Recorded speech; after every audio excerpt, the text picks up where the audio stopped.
اوكي يا اخوان، هذا الفيديو مختلف تماما. تتذكروا بالفلبين لما كنا وساعدنا بعض العائلات هناك اللي كانوا عايشين في المقابر، كان اسم الفيديو فقراء يعيشون في قبور الأغنياء. 10,000 عائلة عايشين بالمقابر. تذكروا هذا الفيديو شو علقت أنا تحت؟ حكيت إنه أرباح هذا الفيديو كاملة راح تروح لمساعدات عائلات ثانية. فهاي إجت الفرصة المناسبة.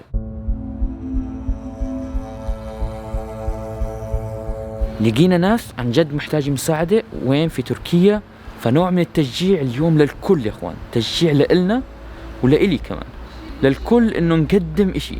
فراح اشرح لكم اكثر هسه كمان شوي عشان تعرفوا كل اشي بتقدمه، كل اشي برجع لك اكثر مضاعف. Evet, tablo mu oynayacaksınız?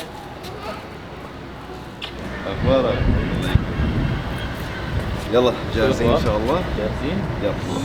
شلون اخي جاد؟ شو اخبارك؟ شلونك؟ تمام؟ الله يكرمك، داعي والله. شكرا على المساعدة في المساهمة في واجبنا هذا يا رجل. تسلم. تمام، هسه يعني احنا نشتري اغراض بالاول. رح ناخذ الاغراض نجهزهم نحن. براء يا اخوان، هو اللي راح يدلنا على العائلات اللي هون في هاي المنطقة. ايش اسمها المنطقة؟ منطقة أفجلر باسطنبول. أفجلر في اسطنبول، قسم اسطنبول الأوروبي. وقال لي إنه هاي العائلات في لهم قصص، فهو بيعرف معظمهم، وبكرة راح نتعرف على القصص الباقية. هلا حاليا في بعض النساء هون أرامل، عائلات نساء أرامل ما عندها معيد، عم تشتغل بشكل عام يعني بالغسيل ما الغسيل، يعني نساء كل شيء موقف صح؟ حاليا كل شيء واقف.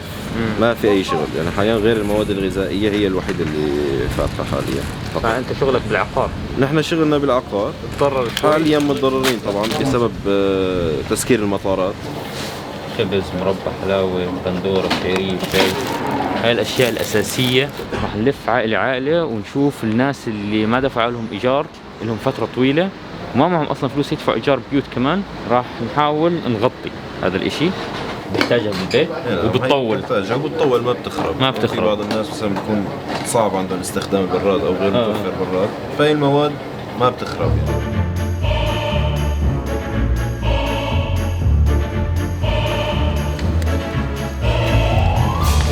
الله يكرمك. الله يكرمك يا ما الحجة ما بتسمع. ما بتسمعي؟ مركبة جهاز لتسمع. ايش صار؟ الخالة حاولنا نقدم احنا مساعدات. الخالة هون كانت تشتغل بالتنظيف، تنظيف البيوت والشغل بالبيت، كلهم مسؤولين عن اطفال ايتام بسبب اخر شيء الاوضاع والازمات الاخيره. هي ما بتسمع كمان. نعم، هي مركبة جهاز. في جماعة تبرعوا لها بجهاز، هي ما بتسمع فتبرعوا لها بجهاز مشان ما في مشكلة. لك باحد المرات كنا منزورهم حتى حق بطاريات للجهاز ما كان موجود عندهم. هذا الجهاز تبع السمع. تبع السمع. بيطلع منها دم ما كان من الألم من الوجع والهاي بيطلع دم ما بتحمله. شايف الوضع. احيانا البطاريات تاعت السماعه هاي اللي ما بتسمع هي تحط جهاز ما بكون عندها. تفضل. ان شاء الله رمضان كريم. عليك يا رب. الله يسلمك. واقف شغلك هسه عشان لا والله حاليا واقف، بس بعد اكيد بعد العيد ان شاء الله يجي. بعد الازمه اكيد هاي معروف بعد الازمه ان شاء الله. خلص احنا جيران ان شاء الله. نروح العائله اللي بعدها. الحمد لله. لها شهرين مريضه مش قادره تشتغل، فهي اللي راح تاخذنا على كل العائلات اللي هون في المنطقه. كنت اشتغل مع جاتو هون باسطنبول. المعلم اكل علي حقي. طب انا اساس يعطيني كل يوم بيومه فيني اتحمل، صار عندي ايجار بيت وفواتير وضغط. 1600 اذا احتجت. قصه كمان العائله رقم 3. كيف تشتغل؟ ما اشتغل. عندي 4 بنات وأمهات. عندك 4 اطفال؟ بنات كلهم 4 بنات. عندي بنت واحدة كانت تشتغل ووقفت. تفضل. Değerli avcılar halkı, koronavirüs salgını الأوضاع صار لي 20 يوم بارك. عندي 4 أطفال، منين بدي أجيب لهم حليب؟ عندي توأم. الله يخليك. عرفت شلون؟ الله يسلمك. عندي أجار بيت كسر شهرين لأنه البترول ما يحاسبنا. عرفت شلون؟ يقول لي إنه كل تركيا مسكرة يعني ما في شغل. ما في فلوس. علي اجارات شهرين، علي فواتير 3 دورات، ما دفعت 3 فواتير، كل فاتورة غاز مي كهرباء، وقفونا على الشغل يقولوا ما في شغل.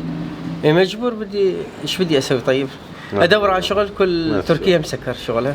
ايه ما قدر يصبر يعني معاك انه يقول لي الشهر الجاي ادفع لي عن الشهرين هذول، فلازم تدفع الايجار يعني. ايه يعني في ازمه الكورونا هسه كثير ناس قاعدين يتورطوا انه موقفين عن الشغل، بس بنفس الوقت اصحاب البيوت بيطلبوا الايجار، مش انه مثلا بيصبروا عليهم انه يتساهلوا او ممكن يسامحوهم يعني، لانه خلص ازمه يعني للكل. تساله ايه كم ايجاركم هون؟ والله يا اخي 600 هو ياخذ. 600. عرفت شلون؟ على راسي والله، الله يجزيك خير.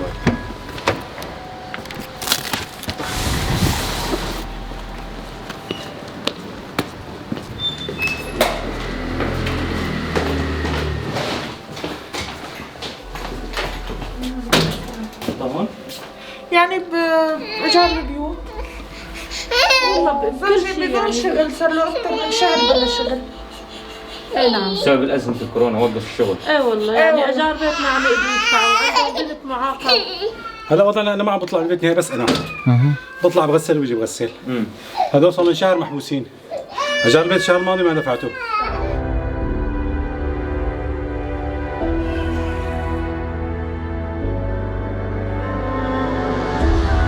طيب كرتونتين. كم ظرف معنا؟ 8 7. فرح يا حبيبي. اوكي يا اخوان، حاليا باي الكرتونتين فقط، عائلتين راح نعطيهم اخر كرتونتين وزعلانين. ممكن نعمل جزء ثاني ان شاء الله باذن الله قريبا، حمله الجزء الثاني على العيد. براء ما قصر معنا طبعا، ساعدنا بكل شيء. براء هو كمان بيتعب وبيحمل وبيساعدنا وبياكلنا. السلام عليكم. ما فيش شغل الفترة هاي ها؟ دفعتوا ايجار الشهر هذا؟ ولا لسه؟ ان شاء الله الازمة بتروح ونجيكم على العيد ان شاء الله. تفضلي. ان شاء الله ان شاء الله. اوكي ضلنا عالي وحدة هسه. هلا ضل اخر عائلة. هي في قصة ام محمد هاي اللي شفناها اول وحدة، هاي بتشتغل تنظيف البيوت يا اخوان، وكان عندها مشكلة بالسمع. كانت تشتغل سابقا بمعمل وبعد ما طردها صاحب المعمل لانها ما بتسمع. نعم. تخيل عشان ما بتسمع طلعوها، وهي ما عندها دخل ابدا. لا عندها دخل وعندها اطفال. بعد هيك اجت طلبت مساعدة، فصارت تشتغل بتنظيف الشقة، تنظيف ادراج الابناء. بتعرفها شخصيا ام محمد؟ نحن بنعرفها شخصيا سابقا. احنا لازم نرجع لهم على العيد يا اخوان، اعتقد معيتكم باذن هيك الله بيحكوها في سوريا. اي نعم. معيتكم ان شاء الله. وفي كمان ايش اسم المنطقة هاي؟ هاي منطقة اسنيورت بالكيولو. هاي من افقر المناطق. افقر المناطق. هاي منطقة افقر من افجلر. من افجلر. نعم. احساس عجيب لما تشوف عائلات مع راجل كبير بقدره وبشانه يشتكي والله يعاني في صمت، لأنه أزمة صعبة جدا. ممكن تلقاها أنه مش مسدد صاحب المنزل يضغط عليه، وتلقى صاحب المنزل أيضا ضاغطين عليه وأيضا محتاج فلوس، فما عندكش نقطة you blame someone، يعني ما تقدر تقول هذا الشخص مذنب. يعني الله غالب، أزمة علينا كامل، فالكامل لازم يد باليد، وين الإنسان اللي يقدر يعاون هذا ما كان. والله الحمد لله أولادي تحت سن 18 ما بقى يحسنوا يبطلون، ما بقى يحسنوا يشغلون، ما بقى يحسنوا يبعتون، أيتام ما لهم أب يعني. لحالك هون؟ أنا وأولادي. بس هسه عشان أزمة الكورونا وقف الشغل كمان ولا؟ ما بقى يحسنوا يشتغلوا، أولادي صغار لأنه وابني هذا بيشتغل بالإنشاءات. والإيجار البيت كيف تدفعيه؟ ما بقول لك إنه هلا ما بنعرف ايش نساوي، صاحب البيت قلنا له أجلناه هذا الشهر. قال لا معكم 15 يوم.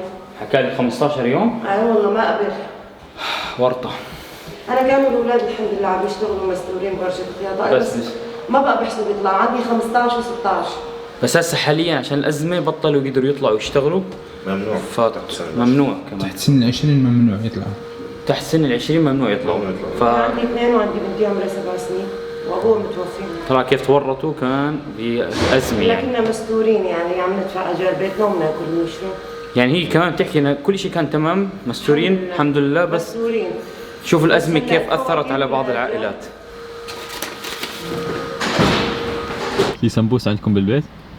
ولا ما شيء مغلق؟ تعرف السمبوس؟ لا احنا عندنا بوراك في الجزائر. لكن المشكلة كل شيء مغلوق، يعني الناس اللي تجي الجزائر ما جابتناش هذا العام. إذا بتعرفوها البوراك يا إخوان اكتبوا لنا في التعليقات. بوراكا وجاري سخون. هذا الفيديو هدفه التشجيع يا اخوان. كلنا بنوقع، ولما نوقع اكيد بنستنى حدا يوقف معنا، فربنا ببعثنا حدا حتى نرجع نوقف مرة ثانية ولو بإشي بسيط.